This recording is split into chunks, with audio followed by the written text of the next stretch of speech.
আজ তোমাদের শোনাচ্ছি শক্তিপদ রাজগুরুর মুখোশ। সেদিন কুলেপাড়া ক্লাবের সঙ্গে চন্দ্রভানু সিল্ড ফাইনালের খেলায় আমরা গোহারান হেরে গেলাম। এমনভাবে হারতে হবে তা আমরা কোনো দিনই ভাবিনি। ক্লাবের জামতলার ঘাসে চুপচাপ পড়ে আছে পটলা। সে ক্লাবের গোলকিপার, তিনখানা গোল খেয়ে লটকে পড়েছে। হোঁতকা গজরাচ্ছে, ও ব্যাকে খেলে, দারুণ স্টাডি প্লেয়ার। প্রথম দিকেই তাই ওকে জুৎসই মেরে বাইরে পাঠিয়েছিল কুলেপাড়া ক্লাবের এক ভাড়াটে মারকুটে প্লেয়ার। পটলা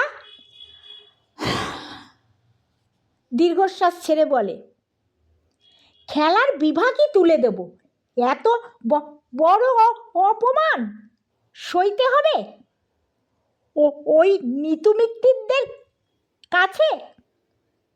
এর চেয়ে ডেথই ভালো। পটলার ডেথ মানে আমাদের পঞ্চপাণ্ডব ক্লাবেরই ডেথ, সুতরাং ওটা মেনে নিতে পারি না।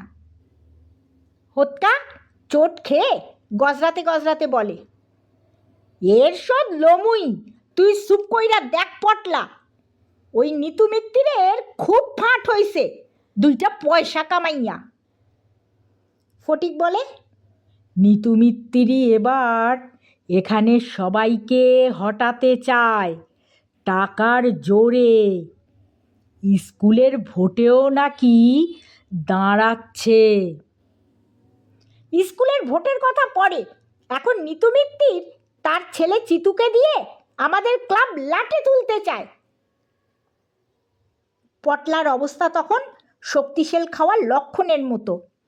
আমরাও কোনো রকমে ওকে ধরে নিয়ে চলেছি। ওদিকে তখন ব্যান্ড পার্টি, তাসা পার্টি নিয়ে পেল্লায় শিল্ডটাকে মালা পরিয়ে ঠেলাগাড়িতে তুলে নিতু মিত্তির পাড়া প্রদক্ষিণ করছে, সঙ্গে তস্যপুত্র চিতু। আমাদের দেখে ওদের নাচের বহর বেড়ে গেছে, সিটি বাজিয়ে তুমুল নাচছে ক্যাবলা, মদন, নটবর, আরও অনেকে।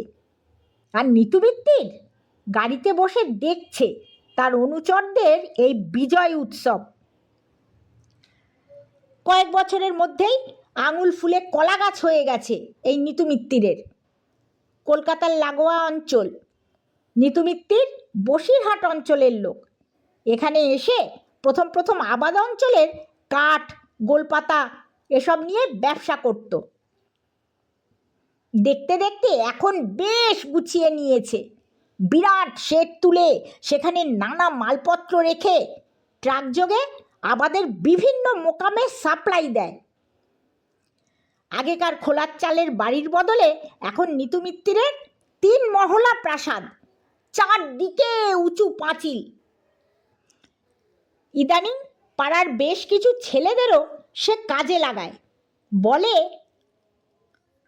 বেকার সমস্যা দূর করতেই হবে, খাটো, রোজগার করো আর আনন্দ করো।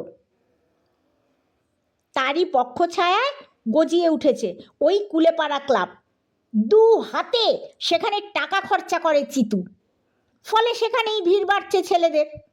এতে নিতু মিত্তিরের প্রভাবই শুধু বাড়ছে না, ব্যবসাও চলছে রমরম করে। পরদিন ক্লাবে আলোচনা হচ্ছে আমাদের মধ্যে নাইট স্কুল চালাবার ব্যাপার নিয়ে। এমন সময় হঠাৎ একটা গাড়ির চড়া হর্ন শুনে চেয়ে দেখি স্বয়ং নিতু মিত্তির গাড়ি থেকে নেমে আমাদের দিকে এগিয়ে আসছে, মুখে এক গাল হাসি, সঙ্গে মদনা আর ক্যাবলা। ক্যাবলার এ পাড়ায় অনেক বদনাম। ক্যাবলা দেখছে আমাদের, কারণ ওকে আমরাই সেবার এক ভদ্রলোকের উপর অত্যাচার করার জন্য চাঁদা করে মেরেছিলাম। নিতু মিত্তির অমায়িক ভদ্রলোকের মতো বলে উঠল, সব ভালো আছো তো? পটলা বলে, ভালোই। সমাজের মঙ্গল করতে চাই, দেশ সেবা, তাই তোমাদের সাহায্য আমার দরকার। তোমরা ইয়ং ম্যান, আমি চাই ভেদাভেদ ভুলে দুনিয়ার ইয়ং ম্যান এক হও, আর আমি তোমাদের সেবা করে ধন্য হই। ওর চামচেদের দল হাততালি দেয়। আমরা তো হতবাক, যেন ভূতের মুখে রাম নাম শুনছি। নিতু মিত্তির বলে, তাহলে একদিন তোমরা বাড়িতে এসো, এ নিয়ে বিশদ আলোচনা করে কাজে নেমে পড়তে হবে। নিতু মিত্তির সদলে বিদায় নেবার পর বলি, কিছু বুঝলি মতলবটা? বুঝছি বুঝছি, ওরেও বুঝাইমু, হোৎকা বলে ওঠে। সকালের দিকে বহু ছেলেরাই আসে নিতু মিত্তিরের দরবারে কাজকর্মের সন্ধানে। হোৎকা পাড়ার মাতব্বর গোছের। একদিন সকালে তাই প্রতিপক্ষ দলের হোৎকাকে নিতু মিত্তির তার কাছে আসতে দেখে মনে মনে খুশিই হয়। হোৎকাকে হাতে আনতে পারলে তার সুবিধাই হবে। হোৎকা বলে, আপনার কাছেই আইলাম ছাড়, কাজ কাম তো কিছু নাই। সকলেই কয় আপনি দয়ালু সজ্জন। বিনয়ের সঙ্গে নিতু মিত্তির বলে, সাধ্যমতো সকলেরই উপকার করতে চাই। চিঠিও এসে হাজির হয়েছে সেখানে। হোৎকার মতো ছেলেকে তার পিতৃদেবের সামনে বশ্যতা স্বীকার করতে দেখে খুশিই হয়। চিতুও বলে, এই বিপদে পড়ে এসেছে হোৎকা, ওকে একটু হেল্প করা উচিত বাবা। হোৎকা তার কাতরতার মাত্রা আর 1 ডিগ্রি বাড়িয়ে বলে, একটু দেখেন স্যার, তালি পড়াশোনাটা করতে পারি। নিতু মিত্তির এবার বড়া ভয় দেবার ভঙ্গিতে বলে, ঠিক আছে ঠিক আছে, দেখি যদি কিছু রোজগারের পথ করে দিতে পারি। গালকাটা ক্যাবলা আশেপাশেই ছিল। প্রভুর ডাকে পোষা বুলডগের মতো এসে দাঁড়ায়। ইয়া জুলপি, মাথায় ঝাঁকড়া চুল, পরনে রং ওঠা নীলচে টাইট জিন্স। নিতু মিত্তির বলে, বিকাশ বাবাজি এসেছে, ওর খুব বিপদ, ওকে একটু কাগজপত্র দিতে হবে, শিখিয়ে পড়িয়ে নিবি, খুব ভালো ছেলে বিকাশ বাবাজি। বিকাশ হোৎকারই ভালো নাম। নিতু মিত্তির তারপরই ব্যবসার কাজে ডুবে যায়। ম্যানেজার বলে, কাল আমাদের গাড়ি পথে আটকে ছিল স্যার। চমকে ওঠে নিতু মিত্তির। তার ট্রাকে নানা ধরনের মাল দেওয়া নেওয়া হয়। হঠাৎ ক্যাবলাকে ঢুকতে দেখে মুখ তুলে চাইল সে। নিতু মিত্তির জানে ক্যাবলাই তার বিশ্বস্ত অধিনায়ক, ওর গুণের শেষ নেই। আগে ওয়াগন ভেঙে মাল পাচারকারী দলের নেতা ছিল সে। ক্যাবলা বলে, আজও কিছু মাল আসবে। খুশি হয় নিতু ওর কথায়, বলে, সাবধানে আনবি, আমিও লাইন ক্লিয়ার করে রাখবো। ক্যাবলা আরও কিছু বলতে চায়। ওই হোৎকাকে দিলেন। নিতু মিত্তিরও কথাটা ভেবেছে, বলে, একটু নজরে রাখবি, ওকে আসল ব্যাপার না জানিয়ে মাঝে মাঝে ট্রাকে মালের সঙ্গে পাহারা দিতে পাঠাবি। যদি কিছু জানতে পারে। নিতু মিত্তির গভীর জলের মাছ, হোতকাকে দলে আনতে চায়। বলে, একবার এখানে পা দিলে সহজে বেরুতে পারবে না, আর বেগরবাই করলে ফাঁদে ফেলে দিবি, যাক পুলিশের খপ্পরে। হোতকাও নজর রেখেছিল চারদিকে। ক্যাবলা ও ঘরে ঢুকতে পা টিপে টিপে এসে দাঁড়িয়েছিল দরজার বাইরে। ওদের কথাগুলো শুনেছে হোতকা। এই, নিতুদা বলেছে কাল একবার বসিরহাটে গিয়ে এক ট্রাক পাট আসবে, নে আসবি, ধর 50 টাকা খোরাকি। হোতকা জানে তাকে 2-1টা কাজে ঠিক পাঠানো হবে, সেও তো তাই চায়। টাকাটা পকেটে পুরে ক্যাবলাকে শুধোয়। কখন যাওয়ার লাগবে ক্যাবলাদা? ক্যাবলার প্রথম থেকেই হোতকাকে ভালো লাগেনি, তবু নিতুদার কথার উপর কথা চলে না, তাই ক্যাবলা বলে, কাল সকালেই ট্রাক যাবে, ওতে গিয়ে রাতে মাল নে গুদামে ফিরবি। এর আগে বসিরহাটে 2-1বার এসেছে হোতকা। এই দিকেই পটলাদের আদি বাড়ি, কিন্তু এখন ওদের ওখানে যাওয়া যাবে না। হোতকাকে অবশ্য একা পাঠায়নি ক্যাবলা, সঙ্গে দলের মদনাটাকেও পাঠিয়েছে। ওরা ট্রাক নিয়ে এসেছে। নদীর ধারে একটা পোড়ো বাড়ি, পাশে আমবাগান আর বাঁশবনের জটলা। মদনা বলে, খেয়ে দে দুপুরে শুয়ে পড়ো হোতকা, রাতে মাল বোঝাই হলে বেরুবো। গুদামের চেহারা দেখে একটু ঘাবড়েই গেছে হোতকা। কয়েকখানা ঘরকে কোনো রকমে মেরামত করে ঠেকা দিয়ে রাখা হয়েছে, যে কোনো মুহূর্তে ছাদটা ভেঙে ঘাড়ে না পড়ে। হোতকা মনে মনে জায়গাটার একটা ছবি এঁকে নেয়।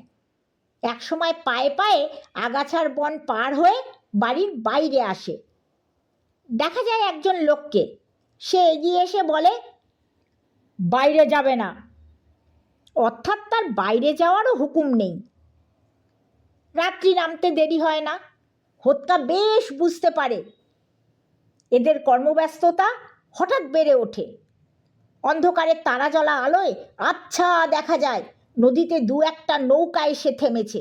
ছায়ামূর্তির দল অন্ধকারে কিসব মালপত্র নামাচ্ছে আর ট্রাকে তুলছে। মদনা সারাদিন কোথায় ছিল কে জানে, এবার তার গলা শোনা যায়। হোতকা ব্যাপারটা দেখেছে দোতলার জানালা থেকে। শুনেছে ইছামতি নদীর ওপারেই বাংলাদেশ। এই জায়গাটা সীমান্তের কাছেই। রাতের অন্ধকারে আসা নৌকোগুলোয় নিশ্চয়ই ওদেশ থেকে আনা বেআইনি মালপত্র থাকে। ট্রাকটা ফিরছে কলকাতার দিকে। ট্রাকে চাপানো আছে পাটের গাঁট। নিশ্চয়ই এই গাঁটের মধ্যে কৌশল করে মূল্যবান বিদেশি জিনিস পাচার করা হচ্ছে।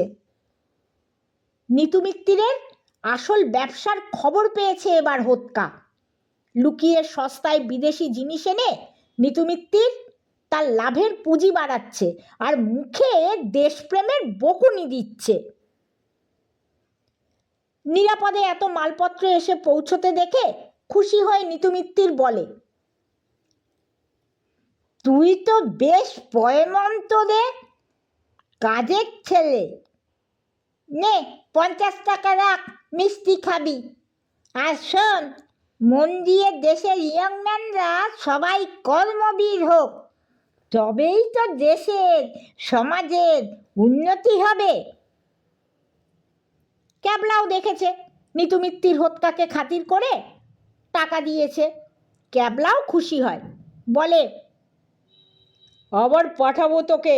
আর শোন, বেটা মদনার দিকেও নজর রাখবি, ও মাল সরাই টরাই কিনা দেখবি।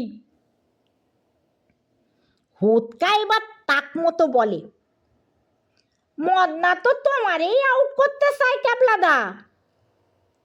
ক্যাবলা অবশ্য সেটা অনুমান করেছে। এরা কেউ কাউকে বিশ্বাস করে না, যেন এক পাল হিংস্র কুকুরের দল। এক টুকরো মাংসের জন্য যখন তখন যাত্রার উপর ঝাঁপিয়ে পড়তে পারে। নিতু মিত্তিরের মতো লোক দেশের যুবশক্তিকে এমনি করে অন্ধকার পথে নামিয়েছে নিজের রোজগারের স্বার্থে। হোতকা সমাজের এই অন্ধকার রূপটাকে দেখে শিউরে উঠেছে। এই নিতু মিত্তিরের মতো কসাইদের মুখোশ খুলে দেবে হোতকা। তার জন্যই সে সাবধানে ক্ষেত্র প্রস্তুত করছে। ক্লাবের মাঠে আমরা চিৎপাত হয়ে শুয়ে আছি, কেউ কেউ ঘাস চিবুচ্ছে। পটলা হতাশভাবে বলে, ক্লাব তুলে দেব। গোবরা বাধা দিয়ে বলে, হোতকা গেছে যাক, তাই বলে হেরে যাব? নেভার। নতুন করে কত মেম্বার আসবে। সত্যি কথা বলতে কি, আমাদের ক্লাব ঝিমিয়ে পড়েছে। যে কোনো দিন ঝাঁপ বন্ধ করে দিতে হবে। সব ছেলেরা এখন নিতুদার নামে অজ্ঞান। হঠাৎ অন্ধকার ফুঁড়ে কাকে আসতে দেখে সবাই মিলে একসঙ্গে তাকালাম। নিজের চোখে যেন বিশ্বাস করতে পারছি না। হোতকা এসেছে। অবাক হই। তুই? পটলা বলে, আর কেন এলি? ক্যাবলা, নিতু মিত্তির আমাদের ক্লাব তুলে দেবে। হোতকা বলে, ছাড়, পঞ্চপাণ্ডব ক্লাব তুলবে নিতু মিত্তির? হোতকার কথা শুনে অবাক হই। হোতকা তাহলে আমাদের ছেড়ে যায়নি। সব শুনে টুনে গোবরা বলে, এত বড় শয়তান ওই নিতু মিত্তির, এ আমরা স্বপ্নে ভাবিনি। পটলা মন্তব্য করে, ওর পরিচয়টা প্রকাশ করতেই হবে। হোতকা শোনায়, ক্যাবলার মদনাকে লড়াইয়ে দিচ্ছি, ওরা দুজনে ফাইটে লাগতে গেছে, ওদের দিয়ে কাজ হাসিল করুম। তগর একটু হেল্প করুন লাগবে, আর আমি তো আসি। আমাদের সঙ্গে খানিকক্ষণ জল্পনা টল্পনা করে হোতকা আরও বলে, তোরা তাহলে ওই প্ল্যান মতো কাজ কর গিয়া, আমারে দেখলেও চিনবি না। আমিও অগর কারোর সামনে তগর সাথে কথাই কমু না, শুধু সিগনাল দিমু 2 আঙুল নাড়াইয়া। কদিন ছুটি বাকি আছে সামারের। আমরা 4 জন চলেছি বসিরহাট, পটলাদের দেশের বাড়িতে। হোতকা সঙ্গে নেই। মনে মনে তার অভাব অনুভব করছি। ও থাকলে খাবার খরচা কিছু হয় সত্যি, কিন্তু সাহস বাড়ে। পটলাদের বাড়িতে এসে কিছুটা নিশ্চিন্ত বোধ করি। বেশ খানিকটা জায়গা নিয়ে বাড়িটা। সাবেককালের দোতলা বাড়ি। পেছনে অনেকটা জায়গা জুড়ে সাজানো আম, লিচু, কাঁঠাল, নারকেল বাগান। পটলার খুড়তুতো ভাই ভজুও খুশি হয় আমাদের দেখে। এর আগেও 2-1 বার আমের সময় এসেছি।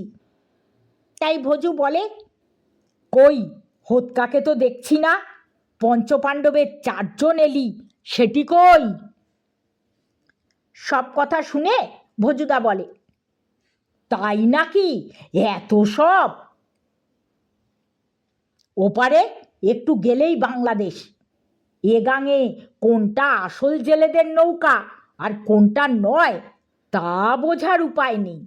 রাতের অন্ধকারে এখানে বিদেশি মালপত্রের লেনদেন হয় প্রচুর। একটু পরে বাগানের মধ্যে একটা পুরানো বাড়ি দেখিয়ে ভজুদা বলে, খুব সম্ভবত এই বাড়িটা। নদীর ভাঙনে কিছুটা এলাকা ভেসে যেতে এ বাড়ি ছেড়ে সবাই পালায়। বুঝতে পারি এই বাড়িটার কথাই বলছিল হোতকা। ডিঙি থেকে কিছু দূরে নেমে আমরা এগিয়ে আসি বাড়িটার দিকে। দেখা যায় একটা ট্রাক আসছে ধুলো উড়িয়ে, আর ওই ট্রাকে ক্যাবলা আর আরও একজনের সঙ্গে বসে আছে হোতকা। ওরা 3 জনে বসে গল্প করছে। আমাদের মধ্যে চোখাচোখি হয়ে যায়। অর্থাৎ অঙ্ক ঠিকই মিলেছে, সব প্ল্যানও ঠিক মতো চলছে। হোতকা সেটা জানাবার জন্য এক নজর আমাদের চোখে বাইরে হাত বার করে সংকেত দেয়। এবার আমাদেরও প্ল্যান মতো এগোতে হবে। ভজুদা বলে, কিছু ভাবিস না, ঠিক মতো ব্যবস্থাই করছি, একবার প্রদীপদার কাছে চল। প্রদীপ বোস এখানে নতুন পুলিশ ইন্সপেক্টর, ভজুদার চেনা, ওর কাছেই সবাই চললাম আমরা। এদিকে হোতকা নিতু মিত্তিরের বিশ্বস্ত অনুচর হয়ে উঠেছে। আবার নিতু মিত্তিরের ক্যাবলাকেও দরকার। ও দুঃসাহসী, বোমা, ছুরি, পিস্তল এসব চালাতে পারে। রাতের অন্ধকারে লাখ লাখ টাকার বিদেশি মালের আমদানির কাজে এসব লোকেরও দরকার। তার উপর এ সপ্তাহে প্রচুর মাল আসছে, তাই ক্যাবলাকেও মদনের সঙ্গে দিয়েছে, আর হোতকা তো আছেই। এই ব্যবস্থাতেই মদনের সন্দেহটা ঘনীভূত হয়। নিতু মিত্তিরকে বোধ হয় ক্যাবলাই ওর সম্বন্ধে কিছু খবর দিয়েছে, আর ক্যাবলাও হোতকার কাছে শুনেছে মদনার মনোভাবের কথা, তাকে টপকাতে চায়, নিজেই নাকি এই ব্যবসাতে নামবে। হোতকা নীরবে দেখছে দুজনকেই। দুটো যেন রাগে ফুলে ওঠা হুলো বিড়াল, কখন যে কে কার উপর ঝাঁপিয়ে পড়ে কে জানে। ইতিমধ্যে গুদাম বাড়িটায় এসে উঠেছে ওরা। আজ রাতেই সেই বড় চালানটা আসবে। সবাই ব্যস্ত, গুদামে রাস রাস পাটের বান্ডিল খোলা হচ্ছে। মাল এলে প্যাক করা হবে পাটের বান্ডিলের মধ্যে। হোতকা এর মধ্যে নিচে নেমে এসেছে। না, এদিকে বিশেষ কেউ নেই, এই ফাঁকে সে বাঁশবনের মধ্যে দিয়ে এগিয়ে চলে। পটলাদের বাড়ির বাইরের মহলে তখন পুকুরের মাছ ভাজা দিয়ে চা পর্ব চলছে। হোতকাকে ঢুকতে দেখে খুশি হয়ে বলল, আয় আয়, বস বস। খান কয়েক মাছ ভাজা দ্রুত মুখে পুরে দিয়ে হোতকা বলে, বসার সময় নাই রে, তোরা রেডি থাক, অ্যাকশন শুরু করন লাগবে, আজই ফাইনাল গেম, জেতা সাই সাই। রাত্রি নেমেছে। ক্যাবলা, মদনা, হোতকা এসেছে নৌকায়। রাতের অন্ধকারে ছায়ামূর্তির দল নৌকা থেকে সাইকেলের টায়ারের বান্ডিল, বিড়ির পাতার বস্তা, কাপড়ের গাঁটরি নামাচ্ছে নদীর ওপারে, আর নৌকায় তুলেছে বিদেশি দামি যন্ত্রপাতি, আরও অনেক কিছু। নিরাপদে মাল বোঝাই হবার পর এরা অপেক্ষা করে আছে এদিকের অন্ধকারে একটা টর্চের জ্বলানেভার সংকেতের জন্য। সেই সংকেত পেলেই এদিকে তীর নিরাপদ মনে করে এরা পাড়ি দেবে।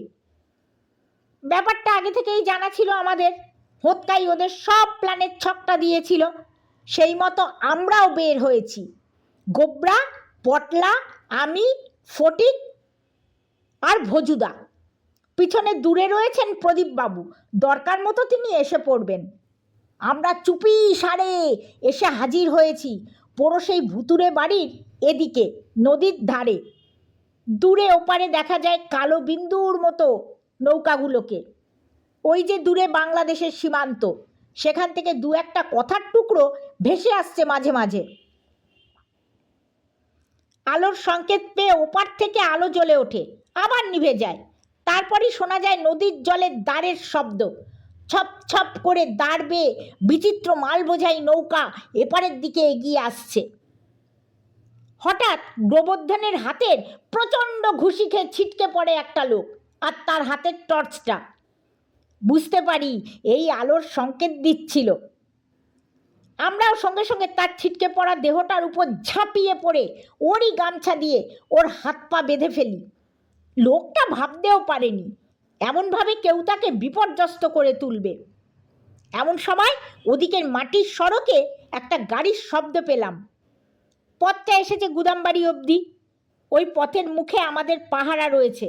আজ রাতে নিতু মিত্তির স্বয়ং আসছে, কারণ চালানটা খুব বড়, তাই নিজেও আশেপাশে থাকবে। পটলা চাপা স্বরে বলে, নিতু মিত্তিরও এসে গেছে। আমি জানাই, ওটাকেও জালে জড়াতে হবে। নদীটা বেশ চওড়া, এখানে ভাটার টান, তাই স্রোতও বেশি। নৌকা দুটো ভেসে ভেসে নিচের দিকেই গেছে একটু, সেখান থেকে বেয়ে এই ঘাটে এসে লাগবে। ওদিকে মদনা ক্যাবলারা চেয়ে আছে তীরের দিকে। তারা আশা করছে আর একটা আলোর সংকেতের, কিন্তু সেই সংকেত আর আসে না। কানে আসে নিতু মিত্তিরের গাড়ির শব্দটা। ক্যাবলার চেনা। ক্যাবলা বলে, নিতুদাও এসে গেছে, তাহলে লাইন ক্লিয়ার, নৌকা ধারে লাগা। প্রতিবাদ করে মদনা, না, ইশারা না পেলে নৌকা নিয়ে যাব না ওদিকে। চুপ কর তুই, বাজি ধারে রে, চল। ক্যাবলা দা! ক্যাবলা গর্জে ওঠে, তুই চুপ থাক, যেভাবে হোক তাড়াতাড়ি মাল নামাতে হবে, তোর মতলব বুঝে গেছি। সঙ্গে সঙ্গে চটে ওঠে মদনা, আনসান বলবে না। হোতকা দেখছে ওদের দুজনকে। ওরা যখন কেউ কাউকে বিশ্বাস করে না, তবু ক্যাবলাই দলনেতা, তার কথা মতো নৌকা দুটো ধারে এসে ভিড়েছে। আমরা একটু দূরে বাঁশবন আর ঘেটুঝোপের মধ্যে বসে আছি গা ঢাকা দিয়ে।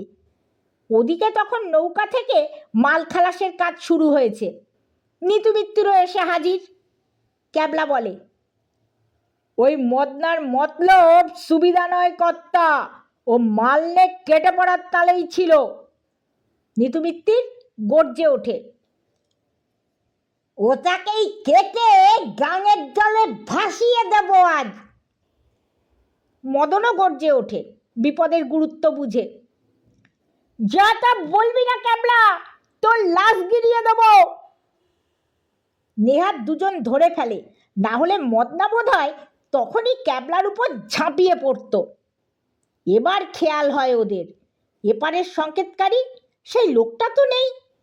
নিতু গর্জে ওঠে, এই সব কাঁচা কাজ করিস? ক্যাবলা বলে, ছিল তো ওই মদনার দলের লোক, সেটা তাই সরে গেছে। মদনা! নিতু মিত্তিরের গর্জন শুনতে পাই আমরা।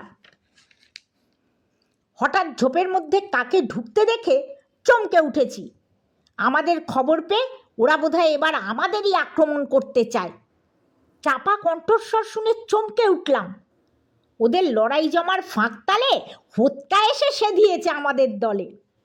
হোতকা চাপা স্বরে বলে, চুপ কইরা থাক, অগর মধ্যে দেখ, হেলায় একখান লাশ পড়ব। তোর ভসুদার অ্যাকশন কখন শুরু হইব? চারে সব মাছ আইনা দিচ্ছি, এখন জাল ফেলবি আর তলবি। হঠাৎ অন্ধকারে নদীর বুকে কয়েকটা সার্চ লাইটের তীব্র আলো ঝলসে ওঠে। দু তিনটে জিপ। হেডলাইটের আলোয় অন্ধকার মুছে গেছে। দেখা যায় মালপত্র ফেলে লোকজন দৌড়চ্ছে। কিন্তু ভজুদার ক্লাবের ছেলেরাও অন্ধকারে বাঁশবন আমবাগানে ছড়িয়েছিল, লাফ দিয়ে ঘিরে ফেলেছে ওদের। ক্যাবলাও এই গোলমালে তার বোমার থলিটা বের করে আলোয় দেখে ওগুলো পাটের গোল্লা। হোতকা বলে ওঠে, আমি আসল বোমা ফেললা ওতে পাটের গোল্লা পুইরা রাখছিলাম, কুসু হইব ওতে। নিতু মিত্তির বেগতিক দেখে পালাবার চেষ্টা করে, আর ঠিক সেই সময় প্রদীপদার টর্চের আলো পড়ে মুখের ওপর। থমকে দাঁড়ায় নিতু মিত্তির, মরিয়া হয়ে রিভলভার বার করে, কিন্তু মুহূর্তের মধ্যে প্রদীপদার নিরেট পুলিশি ঘুষিতে একেবারে ধরাশায়ী নিতু মিত্তির। আধ ঘন্টার মধ্যে সারা শহরের লোকজন জুটে যায়। কয়েকটা হ্যাজাকের আলোয় ওই বিরাট বিদেশি মালের চোরাচালান গ্যাং সমেত ধরা পড়ে। কুলেখাড়া অঞ্চলে আবার শান্তি ফিরে এসেছে। হঠাৎ জেগে ওঠা ক্যাবলা মদনাদের মতন যুবকর্মী, নিতু মিত্তিরের মতো দেশসেবক এখন সরকারের জেলে। উঠে গেছে ওদের ক্লাবও।